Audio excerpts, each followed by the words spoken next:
இயக்குனர் வாலி மோகன்தாஸ் இயக்கத்தில் B Jagadish SR productions தயாரிப்பில் உருவாக இருக்கும் படம் மெட்ராஸ் காரன்.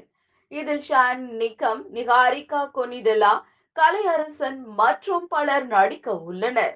மெட்ராஸ் காரன் படத்தினுடைய பட பூஜை பிரஸ் மீட் சமீபத்துல நடந்திருக்கு. கன்சல்ட் பண்ணும்போது வந்து ஆக்சுவலாக ஒரு படம் பண்ணோம் அப்படின்னு வந்து ஷேர் பண்ணும்போது வந்து அவங்க வந்து வாலின்ற பர்சன் வந்து இன்ட்ரோ பண்ணாங்க.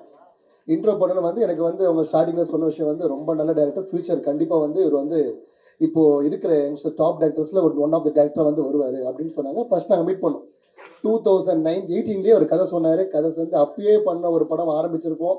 அங்கேருந்து தள்ளி தள்ளி போய் இன்னைக்கு 2024 ஒரு படம் நல்ல படம் ஆரம்பிச்சிருக்கோம். இந்த படம் வந்து நான் பார்க்கணும், ரங்கோலி படம் வந்து எனக்கு அமைச்சார்.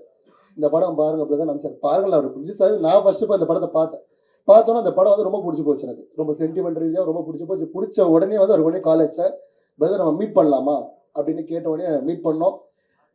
இந்த கதை கேட்கறதுக்கு முன்னாடியே ஒன்லைன் தான் ஃபர்ஸ்ட் சொன்னார். சொன்னேன் இந்த படம் நம்ம பண்ணலாம் பிரதர், உடனே முடிங்க. இந்த போன வாட்டி மிஸ் ஆயிடுச்சு, இந்த படம் வந்து கம்பல்சரி நம்ம பண்ணியே ஆகணும். ஏன்னா வந்து கதை வந்து ரொம்ப ரொம்ப பிடிச்சிருந்தது. இது வந்து அவர் வாழ்க்கையில் ஒரு விஷயத்த நடந்ததை அதை வந்து சில கற்பனைகளாகவும் கற்பனை பண்ணி ஒரு நல்ல சூப்பராக வந்திருக்கு கதை. அது எங்களோட நீங்கள் தான் பார்த்து கடைசியில் சொல்லணும். அதுக்கப்புறம் வந்து ஒரு ஸ்டார் கேஸ்ட் ஆடிஷன் வந்து இவங்க தான் பண்ணி ஆகணும், சண்டை போட்டு ஒரு ஊருக்காக போகணும். இவர் தான் பண்ணி ஆகணும், இவங்க தான் இந்த கேரக்டர் பண்ணணும் சண்டை போட்டு கடைசியில் வந்து ஒரு நல்ல ஒரு சூப்பரான டீம் கிடைச்சிருக்கு. ஒரு முதல் பட ப்ரொடக்ஷன்லேயே வந்து இவ்வளோ பெரிய ஸ்டார் கேஸ்டோட ஒரு டீம் கிடைச்சிருக்கிறது ரொம்ப ரொம்ப சந்தோஷமா இருக்கு. இதே போல வாலி பிரதர் அடுத்த படமும் நம்ம இதோட பெருசாக பண்ணோம், நல்லாவும் பண்ணோம்.